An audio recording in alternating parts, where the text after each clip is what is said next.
కూటమి నేతల చేతకాని పాలనపై అన్నదాత పక్షాన పోరాడేందుకు వైఎస్ఆర్సీపీ సిద్ధమైంది. తమ హయాంలో ఎలాంటి పరిస్థితులున్నాయి, ఇప్పుడు అన్నదాతలు ఎలాంటి ఇబ్బందులు ఎదుర్కొంటున్నారనే విషయాల్ని ప్రజలకు చెప్పేందుకు రెడీ అవుతోంది. కూటమి నేతల కళ్లు తెరిపించేలా అన్నదాతల పక్షాన నిలబడి యూరియా కష్టాలు తొలగించేందుకు పోరాటం చేస్తోంది. గతంలో ఎప్పుడూ ఇంత యూరియా కొరత లేదని, ప్రభుత్వం సమయానికి యూరియా అందించడంలో పూర్తిగా విఫలమైందని వైఎస్ఆర్సీపీ నాయకులు అంటున్నారు. గతంలో రైతు భరోసా కేంద్రాల ద్వారా జగన్మోహన్ రెడ్డి సకాలంలో ఎరువులు అందించారని, ఇప్పుడు చంద్రబాబు సర్కార్ అన్నదాతలను గాలికి వదిలేసిందని ఆగ్రహం వ్యక్తం చేస్తున్నారు ఉంగుటూరు మాజీ ఎమ్మెల్యే పుప్పాల వాసుబాబు.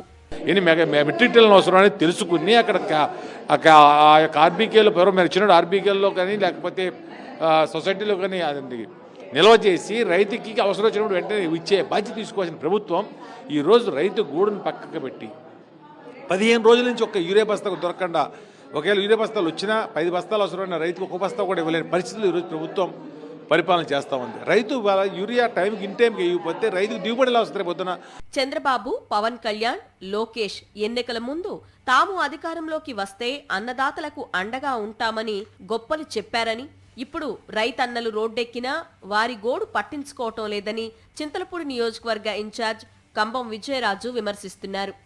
ఇంత కష్టపడి క్యూలో నిలబడితే ఒక్కొక్క రైతుకు ఒక్కొక్క బస్తా ఏం చేసుకోవాలి?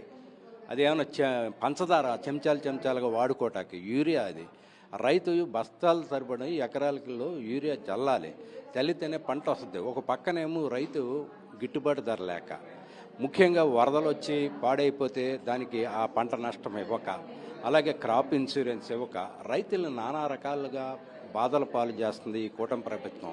యూరియా కోసం రైతన్నలు పడుతున్న కష్టాలపై ఈ నెల 9వ తేదీన వైఎస్ఆర్సీపీ పోరాటానికి సిద్ధమవుతుందని ఏలూరు జిల్లా వైఎస్ఆర్ కాంగ్రెస్ పార్టీ అధ్యక్షులు దూలం నాగేశ్వరరావు తెలిపారు. ఆర్డీఓ ఆఫీసుల వద్ద నిరసన కార్యక్రమాలు తెలుపుతామన్నారు. గత 5 ఏళ్లు జగన్మోహన్ రెడ్డి పాలనలో రైతులకు పండగలా ఉందని, కూటమి ప్రభుత్వంలో బ్లాక్ మార్కెట్లోకి యూరియా తరలిపోతోందని ఆరోపించారు. 3 దశలుగా వాడేటువంటి యూరియా ఈ రోజున రైతుకు అందలేని పరిస్థితి, ఈ ప్రభుత్వం అందించలేనటువంటి పరిస్థితి. బ్లాక్ మార్కెట్లు, ఆ బ్లాక్ మార్కెట్లో కూడా ఏంటంటే ఆ బ్లాక్ అనేది లేకుండా అందంగా తీర్చిదిద్దుతున్నారు. దానికి ఏదో నిలవ ఉండి ఎన్నాళ్ళుగానో రైతులకు అవసరం లేనివి సేల్స్ అవనేమని ఉంటే దానికి జాయింట్ చేసి అంటగట్టి దాన్ని కూడా అమ్మి సొమ్ము చేసుకుంటున్నారు. రైతులకు యూరియా అందించలేని పరిస్థితిలో కూటమి ప్రభుత్వం ఉందని, అన్ని రంగాల్లో చంద్రబాబు ప్రభుత్వం ఫెయిల్ అయిందని అన్నారు నూజివీడు మాజీ ఎమ్మెల్యే మేకా వెంకట ప్రతాప్ అప్పారావు.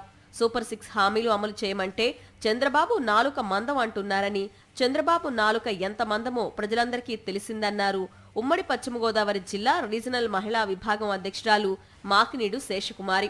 యూరియా సరిగ్గా అంటే ఇవ్వనేటువంటి పరిస్థితిలో ఇవాళ మరి మన స్టేట్ గవర్నమెంట్ ఉందంటే చాలా ఆశ్చర్యంగా ఉన్నది అని చెప్పేసి నేను చెప్తా ఉన్నాను.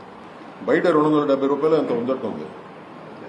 ఏమండి అంతే కదా, 270 రూపాయలు ఉంది బయట. దాని ఏంటంటే 400 రూపాయలు అమ్ముతున్నారు. ఎవరు మాట్లాడినా ఆ నాలికి మందం అంటున్నారు ఇప్పుడు ఉండే ముఖ్యమంత్రి గారు చంద్రబాబు నాయుడు గారు. ఎందుకంటే చంద్రబాబు నాయుడు గారు నాలిక ఎంత మందం అన్నది ప్రజలందరికీ తెలుసు. జిల్లాలో ఎరువుల అక్రమ నిల్వ, అక్రమ తరలింపుపై ప్రత్యేక నిఘా పెట్టి పారదర్శకంగా ఎరువుల సరఫరాకు అన్ని చర్యలు తీసుకున్నామని జిల్లా కలెక్టర్ చెప్తున్నా అది క్షేత్రస్థాయిలో కనిపించడం లేదంటున్నారు రైతులు.